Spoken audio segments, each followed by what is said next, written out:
Our strategy is rooted in the recognition that Sub-Saharan Africa is a major geopolitical force, one that shaped our past, is shaping our present, and will shape our future.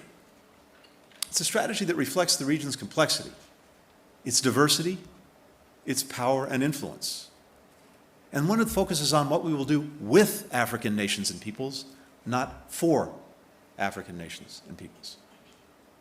Put simply, the United States and African nations can't achieve any of our shared priorities, whether that's recovering from the pandemic, creating broad-based economic opportunity, addressing the climate crisis, expanding energy access, revitalizing democracies, strengthening the free and open international order. We can't do any of that if we don't work together as equal partners. So today, I'd like to focus on 4 priorities that we believe we have to tackle together, which are at the heart of the U.S. strategy for Sub-Saharan Africa. First, we will foster openness, by which we mean the capacity of individuals, communities, and nations to choose their own path and shape the world we live in. When leaders of newly independent African nations came together in 1963 to establish the Organization of African Unity, the predecessor of the African Union, here's how they began their charter: convinced that it is the inalienable right of all people to control their own destiny. It was a conviction born of the struggle of generations of Africans whose destiny had been determined by colonial powers. This inalienable right depends on a system of rules and principles, which Africans have helped forge over decades through their leadership in institutions like the United Nations and the African Union. And yet, too often, African nations have been treated as instruments of other nations' progress rather than the authors of their own. Time and again, they have been told to pick a side in great power contests that feel far removed from daily struggles of their people. The United States will not dictate Africa's choices. Neither should anyone else. The right to make these choices belongs to Africans, and Africans alone. At the same time, the United States and the world will look to African nations to defend the rules of the international system that they've done so much to shape.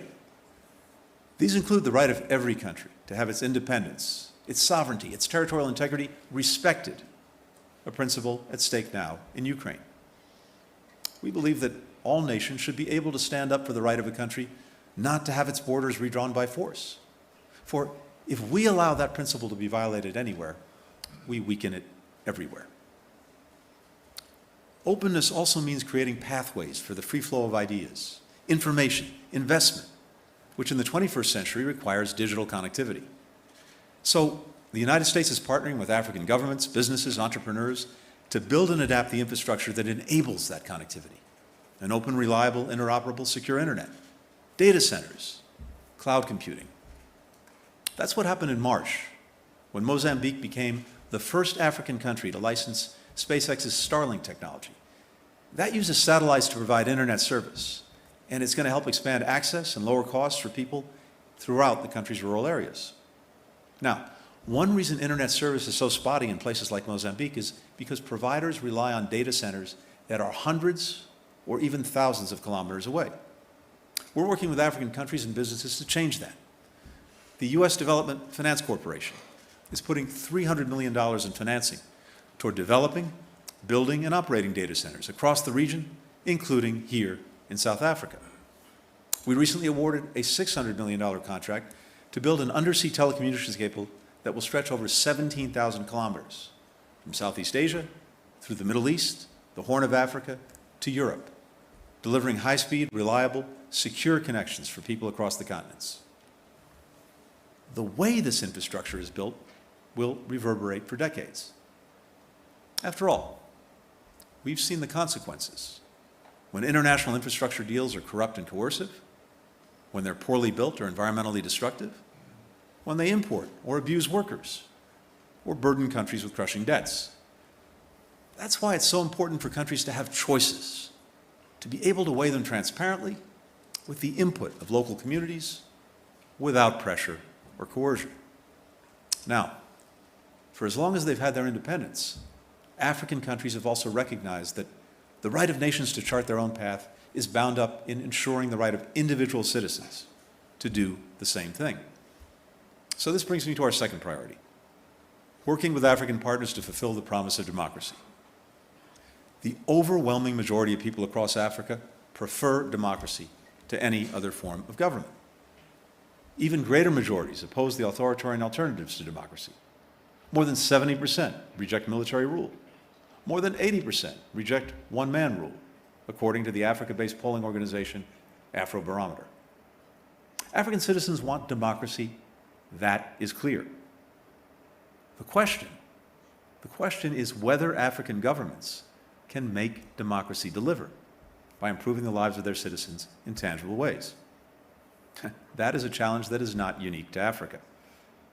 It's one facing democracies in every part of the world, including the United States.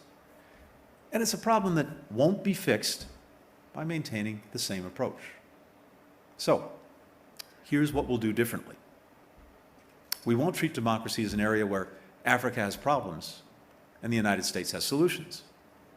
We recognize that our democracies face common challenges, which we need to tackle together as equals alongside other governments, civil society, and citizens. That was the spirit that animated the 100 countries that came together for the Summit for Democracy President Biden hosted last December. It will drive the African Leaders Summit that the United States will host this December for the first time since 2014, providing an opportunity to build greater momentum around tackling shared priorities. We'll work with partners to tackle 21st century threats to democracy, like misinformation, digital surveillance, weaponized corruption. We'll launch a novel approach to good governance, the Global Fragility Act, which will make a decade-long investment in promoting more peaceful, more inclusive, more resilient societies in places where conditions are ripe for conflict, including Mozambique, which we spoke about today, the coastal West African countries of Benin, Cote d'Ivoire, Ghana, Guinea, Togo. In each of these places, we're starting by asking our local partners where our help can make the biggest difference. And we're drawing on decades of lessons learned in conflict prevention, such as cultivating relationships between community leaders, government officials, and security forces, which are vital to diffusing tensions before they erupt into violence, and building resilience to the destabilizing impacts of climate change, like more frequent, more severe droughts. Thanks to bipartisan support in the United States Congress, this initiative can count on $200 million a year in funding, every year, for 10 years. That's the kind of horizon that will allow us to look beyond quick fixes. We'll focus on the connection between democracy and security. History shows that strong democracies tend to be more stable and less prone to conflict, and that poor governance, exclusion, and corruption inherent in weak democracies makes them more vulnerable to extremist movements as well as to foreign interference. That includes the Kremlin-backed Wagner Group, which exploits instability to pillage resources and commit abuses with impunity, as we've seen in Mali and the Central African Republic. The United States recognizes that African countries face real security concerns, and that countless communities are afflicted by the twin scourges of terrorism and violence. But the answer to those problems is not Wagner, it's not any other mercenary group. The answer is working to build more effective, accountable African security forces, which respect people's rights, and tackling the marginalization that often drives people to criminal or extremist groups. The answer is sustained diplomacy to end violence and open paths to peace. Diplomacy that's increasingly being led by African leaders, regional organizations, and citizens.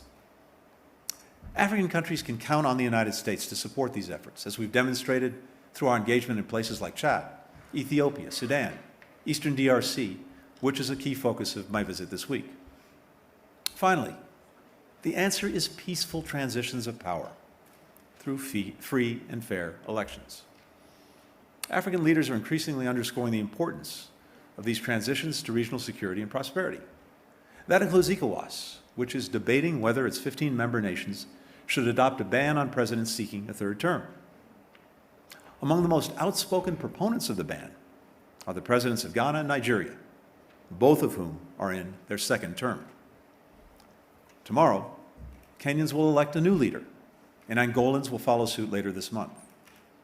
In 2023, the peoples of DRC, Nigeria, and Senegal will all go to the polls. Every one of these elections is an opportunity for African citizens and nations to reaffirm that leaders are accountable to their people and strengthen the case for democracy in the region and around the world. Third, we'll work together to recover from the devastation wrought by COVID-19 and lay the foundation for broad-based sustainable economic opportunity to improve the lives of our people. We know the pandemic has dealt a devastating blow to Africa. Lives lost, livelihoods shattered. More than 55 million Africans have been driven into poverty by the pandemic, setting back decades of hard-earned progress. The economic pain has been deepened by Russia's unprovoked war on Ukraine. Even before President Putin launched his full invasion, 193 million people around the world were in need of humanitarian food assistance. The World Bank believes that Russia's invasion could add another 40 million people to this unprecedented number. Most are in Africa. The United States is there for African countries in this unprecedented crisis because that's what partners do for each other. And because helping Africans jumpstart a broad-based recovery and build resilience to weather future shocks is vital to our shared prosperity. So let me briefly share how we're doing that. We're rallying other countries and international institutions to step up on key challenges, like debt relief. Together with South Africa and other members of the G20, we helped develop a common framework for debt relief, bringing in China and other creditors for the very first time. For Zambia, this collective commitment is poised to unlock $1.4 billion in an IMF program designed to help the country return to a stable economic path and foster more sustainable, inclusive growth for the Zambian people. We're also providing life-saving support. Since the beginning of the year, the United States has sent more than $6.6 billion in humanitarian and food assistance to Africa. A couple of months ago in May, I brought together a global food security ministerial meeting at the United Nations to try to rally donors to close some of the urgent funding gaps and allow affected countries to highlight the areas where they need support. Our African colleagues made clear that beyond emergency relief, what they really want is more investment in agricultural resilience, innovation, self-sufficiency. We're responding to those calls. Our initiative, called Feed the Future, will invest $11 billion over 5 years in 20 partner countries, 16 of which are in Africa. And a new initiative we launched with the United Arab Emirates is turbocharging investment and innovation in climate-smart agriculture. Now, it's not just agriculture. Across a range of fields, the United States is working with African partners to try to unlock innovation and growth. As we do, we're building on African-led initiatives, such as the Africa Continental Free Trade Area, which, when fully implemented, will comprise the 5th largest economic bloc in the world, and also the African Union's Agenda 2063. Now, think about infrastructure for a minute. At the G7 meeting just recently held, President Biden led in launching the Partnership for Global Infrastructure and Investment, which will mobilize $600 billion globally toward concrete projects over the next 5 years. The United States is committed to raising $200 billion toward this effort, and we're already implementing projects that are focused on health, on digital infrastructure, empowering women and girls, energy and climate. Consider youth. Yesterday, I met with alumni of the Mandela Washington Fellowship. Since President Obama launched the program 8 years ago, more than 5,000 rising leaders from every country in Sub-Saharan Africa have come to the United States for academic and leadership training, building skills and, as important, relationships that will last a lifetime. The broader YALI network, which provides tools, resources, a virtual community for young African leaders, now has more than 700,000 members. Consider what we're doing in health. In 2003, President George W. Bush created PEPFAR to make a transformational investment in HIV prevention, detection, treatment, and care. It's one of the greatest initiatives I think the United States has undertaken in my lifetime. Since that time, we've invested over $100 billion in the effort, nearly all of it in partners in Sub-Saharan Africa. Together, we have saved the lives of an estimated 21 million people. We prevented millions more infections, including 5.5 million babies born HIV-free. Now, think about that for a second. These are big numbers, and we talk about numbers, and it sometimes defies us really understanding what it's all about. Each of these numbers is an individual life, an individual destiny, an individual story. And thanks to this incredible work, those stories have continued, and they're going to contribute so much to the world that we share. Today, PEPFAR supports 70,000 health clinics, 3,000 laboratories, 300,000 health workers, and countless DREAMS ambassadors who help keep adolescent girls and young women safe from HIV, including, I think, some who are with us today in this audience. These efforts are making a lasting difference in the lives of millions of Africans. That's what we've seen during the pandemic, when, in addition to providing more than 170 million doses of safe, effective COVID vaccines to African countries, free of charge and with more to come, the health systems we built together over decades have saved countless lives. Clinics that we built together attended to people with the most severe COVID cases.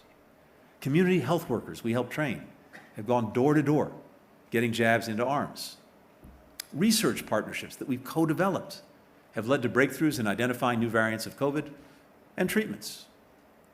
Meanwhile, our partnerships with national and regional health institutions, like the Africa CDC, have helped detect and respond to new outbreaks, like our recent collaboration with Ghana to contain that country's first case of Marburg disease.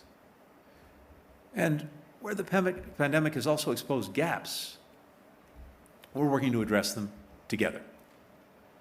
Back in February, I brought together foreign ministers from 40 countries, including Minister Pandor, as well as multilateral bodies like the African Union. We put together a global action plan that defines key priorities like ensuring more equitable distribution of vaccines, and we set concrete targets. Then we divided up responsibility among our nations to meet those targets, drawing on our complementary strengths. And we're getting together regularly to make sure that we're tracking our progress. Together with South Africa, Indonesia, and other G20 members, we also stood up a historic new fund at the World Bank and the World Health Organization for pandemic prevention, preparedness, and response. This will be critical in providing sustainable support to strengthen the health security of countries and regions in need and break the cycle of crisis and neglect. We go through this every time. Major crisis, we rally, we mobilize. The crisis is over, we go back to business as usual. We can't afford to do that, and we won't. We've also heard the desire of African countries for vaccine self-sufficiency. We're working together to help you achieve it. In November, I visited one of the vaccine production facilities that we're helping support in Senegal. And just last month, the U.S. National Institute of Allergy and Infectious Diseases teamed up with Afrigen to share technical expertise on the development of next-generation mRNA vaccines, as well as therapeutics. And that is happening right here in South Africa. All of this collaboration is in our mutual interest, because as the pandemic has demonstrated, as long as any of us are at risk, all of us are at risk. That brings me to the final area where our partnership is crucial: leading on clean energy transition that saves our planet, adapts to the effects of climate change, and provides energy to power economic opportunity. The United Nations recognizes Africa as the most vulnerable region in the world to the effects of climate. Not too long ago, we had to imagine those effects.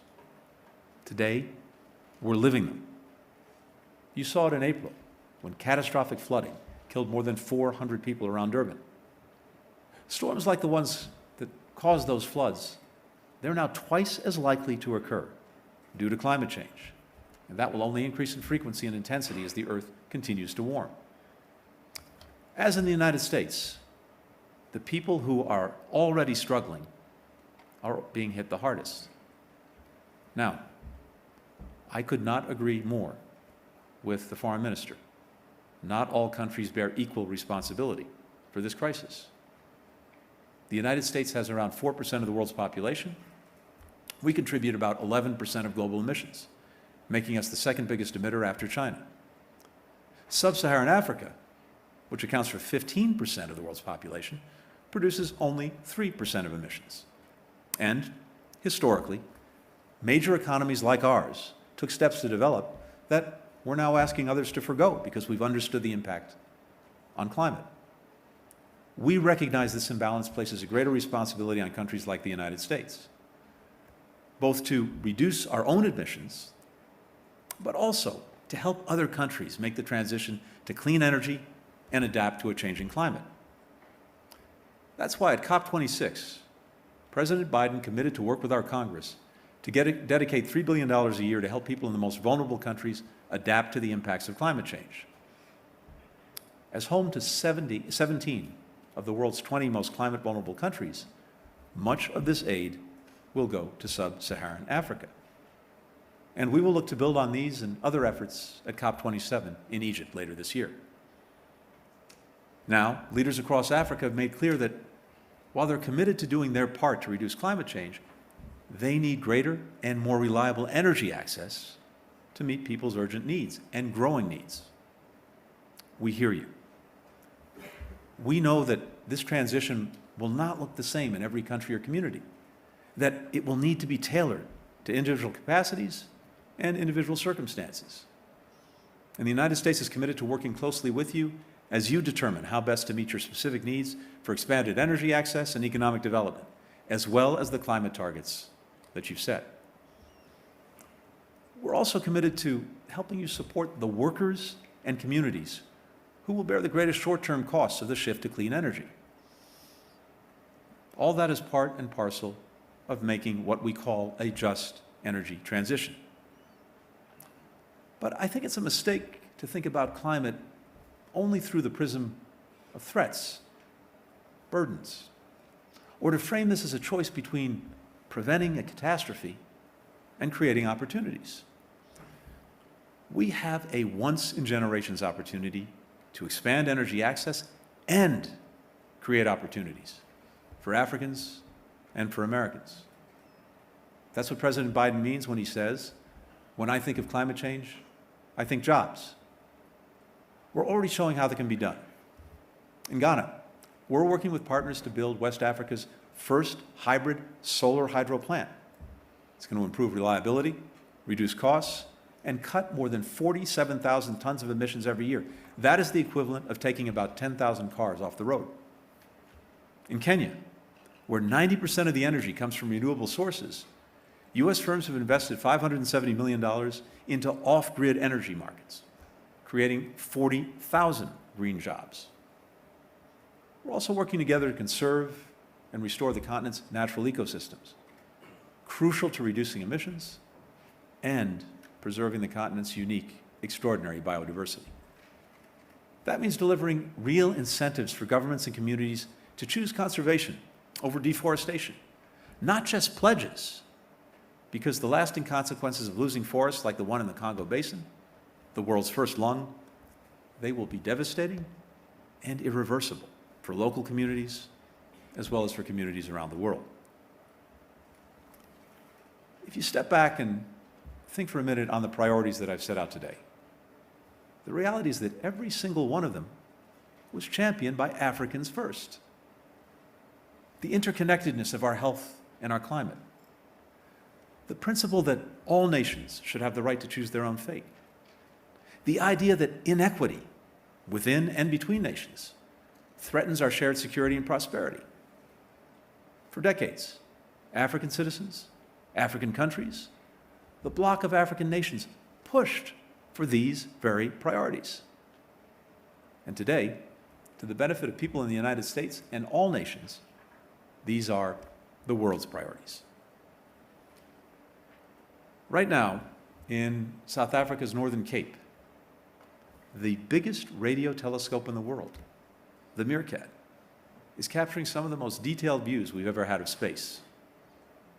A series of images released in January show kinetic bursts of energy, incandescent reds and oranges, generated by 100 million stars in the Milky Way, 25,000 light years away.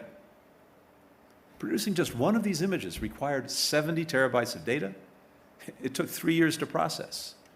part of the cutting-edge research being led right here in South Africa. And this in a country where, as one scholar wrote, and I quote, "Prior to 1994, public investment was largely an instrument for advancing the objectives of the apartheid government." That was Dr. Pandor, by the way, writing when she was serving as Minister of Science and Technology.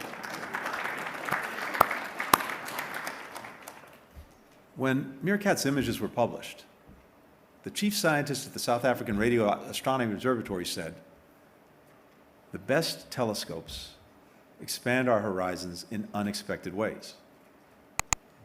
Just think for a moment of all the horizons expanded by those images.